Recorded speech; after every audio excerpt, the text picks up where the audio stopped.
welcome. My name is Phoenix, and this is the Consumer's Guide to Video Games. Uncharted, one of Naughty Dog's golden gooses, and it's a pretty fun set of games. The crew at Naughty Dog set out to create themselves a little ode to Indiana Jones, and they spawned a cash cow of a franchise. 6 games and a not-so-good movie. Lots of money has been made. But how did these games stack up? Well, as we do in these sorts of videos, we're going to be ranking things from worst to best. I'm going to be ranking the 5 home console Uncharted games. I will not be talking about the PS Vita game. I'm sorry. Also, who owns a PS Vita? Like, seriously. I will be ranking these games from worst to best, so I can tell you which ones are worth your time or not. So yeah, let's get this underway with the worst one.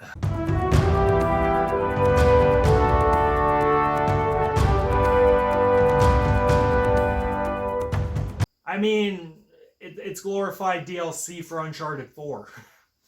It doesn't really do anything new in terms of gameplay. It plays like Uncharted 4. It's a short game.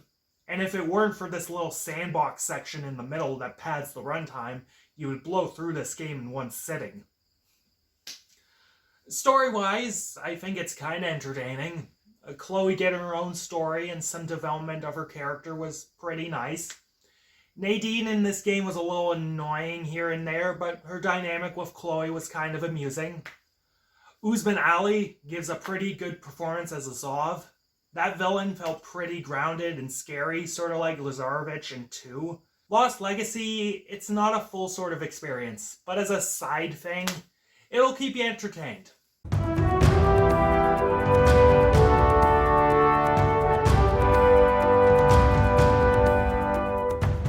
I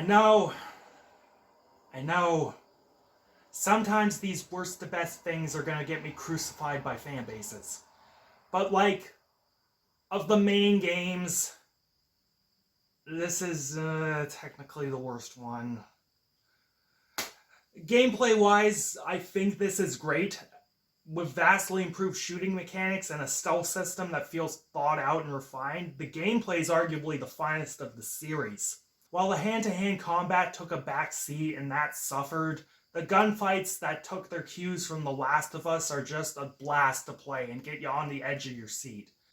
It is a beautiful game to look at as well, as the graphics and the environments have such a realistic sheen to them. The score fits the tone of the story and is simple, darker, and it feels like there is closure in it. But writing-wise, this is where the game falters and why Amy Hennig's departure and Neil Druckmann taking over was such a death knell for Naughty Dog.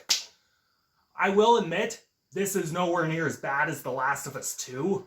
But I feel the problems in this game were sort of a harbinger of things to come. While the performances were great, and Neil seems to have a decent understanding of what made these characters great, with the core ideas of the story being really interesting in theory, Neil has trouble executing them or structuring them. The script either attempts things that are unearned. The first few chapters of the game felt completely fucking out of order, or it misses opportunities to tell an interesting story. Sam Drake should have been the final boss. Don't tell me otherwise. All of this bogs down an otherwise entertaining story. Either way, it's a fun game, but honestly, the story leaves much to be desired. Next.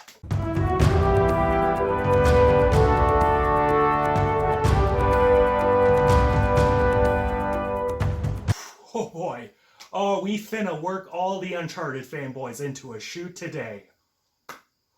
Oh, I know this game is incredibly beloved by gamers. They all say it's the best Uncharted game. But I'm sorry, this one isn't it for me. It's a damn good game, though. Don't get me wrong. I think the gameplay is where I can understand the praise for it. making big improvements over 1. Uncharted 2 features a more thought-out stealth system, and from my perspective, a more balanced difficulty. The shooting mechanics are a little smoother, and those levels can be super grand and lots of fun, while not becoming ridiculously frustrating. Puzzles and platforming were a bit more challenging in this game, and I really loved some of the platforming sections in this one. While Uncharted isn't known for super challenging platforming, and it's generally a bit baby level, this one kept my attention. The art design is improved, with the visuals taking a big step forward and having a darker look. The music also takes on a darker tone. But that darker tone is where it starts to bug me, because the writing is where this game isn't quite there for me. While it is a good story, and we have some solid performances from the cast, I feel that Uncharted 2 is the Temple of Doom of this trilogy. It feels a little more serious and at times dour compared to what came before and after. That isn't a bad thing, necessarily, but the more serious nature of the story through darker elements like a crazier villain didn't quite gel with me. It's ultimately a preference thing, and I understand the praise and like this game quite a bit though. I say check it out.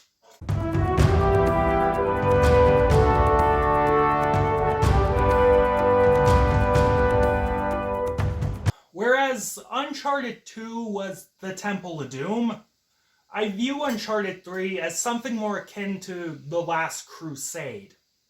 Hell, even down to plot beats and plot points, this game is pretty much The Last Crusade. While the story is something we've all seen before, whether in The Last Crusade or in the other Uncharted games, the Uncharted stories are fun. It gets a pass. Plus, in this game, I feel the escalation of stakes that is present here was more in line with what I would enjoy. And that escalation of stakes came through an examination of the main character. We get a glimpse into why Nathan Drake is the way he is, and we see him grow to a point where there is finality for this character. The ending of this game is quite sweet and sappy, and I was left happy. Gameplay-wise, we see some incredibly strong elements. The shooting more or less remains the same. The set pieces are certainly bigger and more over the top, but it's the hand-to-hand combat that really impressed me. Taking cues from the games of the time, like Sleeping Dogs, Arkham Asylum, whatever, while it isn't super robust, the punching and countering felt like it was competently incorporated into the combat. Platforming, puzzles, all that stuff was fine as well. In terms of graphics, up until Thief's End, I would say this was the best of the series. It was a hell of a bridge between the PS3 and the PS4, and it looked phenomenal. Character models and environments all look top-notch. This is just a fun game, what can I say? Give it a go. And yeah, I think you can probably guess what the best one is.